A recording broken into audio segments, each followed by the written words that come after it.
कफन।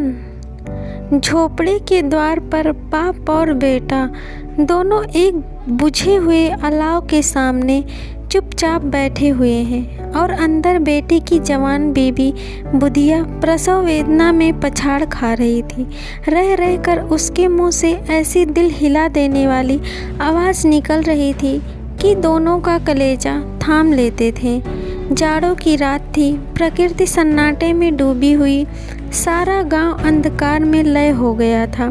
घीसू ने कहा, मालूम होता है बचेगी नहीं, सारा दिन दौड़ते हो गया, जा देख तो आ। माधव चिढ़कर बोला, मरना है तो जल्दी मर क्यों नहीं जाती, देख कर क्या करूं। तू बड़ा बेदर्द है बे, साल भर जिसके साथ सुख चैन से रहा उसी के साथ इतनी बेवफाई। तो मुझसे तो उसका तड़पना और हाथ पांव पटकना नहीं देखा जाता। चमारों का कुनबा था और सारे गांव में बदनाम। घीसू एक दिन काम करता तो 3 दिन आराम करता। माधव इतना कामचोर था कि एक आध घंटे काम करता तो घंटे भर चिलम पीता, इसलिए उन्हें कभी मजदूरी नहीं मिलती थी। घर में मुट्ठी भर भी अनाज मौजूद हो तो उनके लिए काम करने की कसम थी। जब 2-4 फाके हो जाते तो घीसू पेड़ पर चढ़कर लकड़ियाँ तोड़ लाता और माधव बाजार से बेच लाता, और जब तक वह पैसे रहते दोनों इधर उधर मारे मारे फिरते।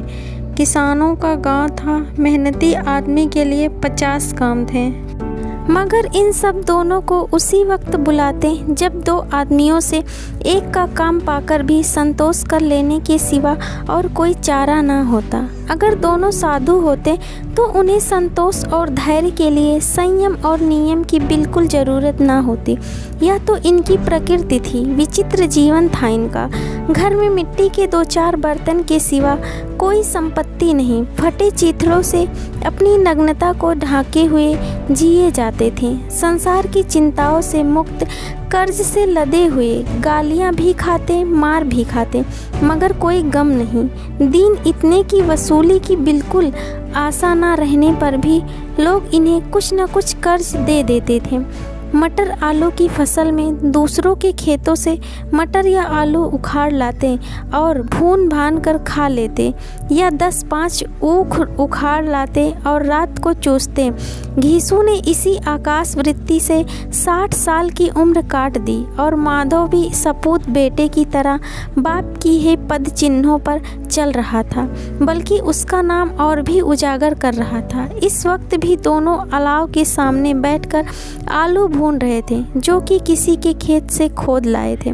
घीसू की स्त्री का तो बहुत दिन हुए देहांत हो गया था। माधव का ब्याह पिछले साल हुआ था। जब से यह औरत आई थी उसने इस खानदान में व्यवस्था की नींव डाली थी और इन दोनों बेगैरतों को 2 जग भरती रहती थी। जब से वह आई यह दोनों और भी आराम तलब हो गए थे, बल्कि कुछ अकड़ने भी लगे थे। कोई कार्य करने को बुलाता तो निर्ब्याज भाव से दुगनी मजदूरी मांगते। वही औरत आज प्रसव वेदना से मर रही थी और दोनों उसी इंतजार में थे कि वह मर जाए तो आराम से सोए। घीसू ने आलू निकाल कर छीलते हुए कहा, जाकर देख तो क्या दशा है उसकी, चुड़ैल का फिसाद होगा और क्या, या तो ओझा भी 1 रुपया मांगता है। माधव को भय था कि वह कोठरी में गया तो घीसू आलू का बड़ा भाग साफ कर देगा। बोला, मुझे वहाँ जाते डर लगता है। पर किस बात का है डर, किस बात का है, मैं तो यहाँ हूँ ही, तो तुम ही जाकर देखो ना। मेरी औरत जब मरी थी तो मैं 3 दिन तक उसके पास से हिला तक नहीं, और फिर मुझसे लजाएगी कि नहीं। जिसका कभी मुंह नहीं देखा, आज उसका उखड़ा हुआ बदन देखूं, उसे तन की सुध भी ना होगी।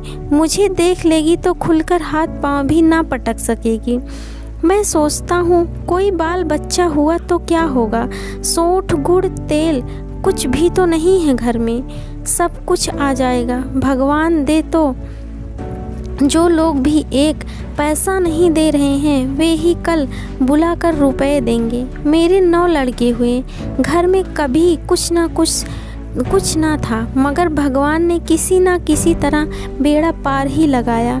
जिस समाज में रात दिन मेहनत करने वालों की हालत उनकी हालत से कुछ बहुत अच्छी ना थी, और किसानों के मुकाबले में वे लोग जो किसानों की दुर्बलताओं से लाभ उठाना जानते थे कहीं ज़्यादा संपन्न थे, वहाँ इस तरह की मनोवृत्ति का पैदा हो जाना और कोई अचरज की बात ना थी। हम तो कहेंगे घीसू किसानों से कहीं ज़्यादा विचारवान था, और किसानों के विचार शून्य समूह में शामिल होने के बदले बैठकबाजों की कुत्सित मंडली में जा मिला था। हाँ, उसमें यह शक्ति ना थी कि बैठकबाजों के नियम और नीति का पालन करता, इसलिए जहाँ उसकी मंडली और लोग गांव के सरगना और मुखिया बने हुए थे, उस पर सारा गांव उंगली उठाता था। फिर भी उसे यह तस्कीन तो थी ही कि अगर वह फटे हाल है तो कम से कम उसे किसानों की सी जी तोड़ मेहनत तो नहीं करनी पड़ेगी, और उसकी सरलता और निरता से दूसरे लोग बेवजह फ़ायदा तो नहीं उठाते। दोनों आलू निकाल कर जलते जलते खाने लगे। कल से कुछ नहीं खाया था, इतना सब्र ना था कि ठंडा हो जाने दे। कई बार दोनों की ज़बानें जल गई। छिल जाने पर आलू का बाहरी हिस्सा ज़बान का हल्का और तालू को जला देता था। उस अंगारे को मुंह में रखने से ज़्यादा खैरियत इसी में थी कि वह अंदर पहुंच जाए। वहां उसे ठंडा करने के लिए काफ़ी सामान थे, इसलिए दोनों जल्द जल्द निकल जाते। हालांकि इस कोशिश में उनकी आंखों से आंसू निकल आते। घीसू को उस वक्त ठाकुर की बारात याद आई जिसमें 20 साल पहले वह गया था। उस दावत में उसे जो तृप्ति मिली थी वह उसके जीवन में एक याद रहने लायक बात थी, और आज भी उसकी याद ताज़ा थी। बोला वह भोज नहीं भूलता, तब से फिर उस तरह का खाना और भरपेट नहीं मिला। लड़की वालों ने सबको भरपेट पूड़ियाँ खिलाई थी, सबको छोटे बड़े सब ने पूड़ियाँ खाई, और असली घी की चटनी, रायता, 3 तरह के सूखे साग, एक रसेदार तरकारी, दही, चटनी, मिठाई। अब क्या बताऊं कि उस भोज में क्या स्वाद मिला। कोई रोक टोक नहीं थी, जो चीज़ चाहो मांगो, जितना चाहो खाओ। लोगों ने ऐसा खाया कि किसी से पानी ना पिया गया, मगर परोसने वाले हैं कि पत्तल में गर्म गर्म गोल गोल सुवासित कचौड़ियाँ डाल देते थे। मना करते ही कि नहीं चाहिए, पत्तल पर हाथ रोके हुए हैं, मगर वह है कि दिए जाते हैं। और जब सबने मुंह धो लिया तो पान इलायची भी मिली, मगर मुझे पान लेने की कहाँ सुध थी। खड़ा हुआ ना जाता था, चटपट जाकर अपने कंबर पर लेट गया। ऐसा दिल दरिया था वह ठाकुर।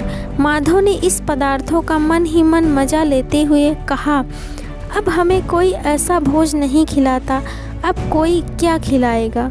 वह ज़माना दूसरा था, अब तो सबको किफ़ायत सोचती है।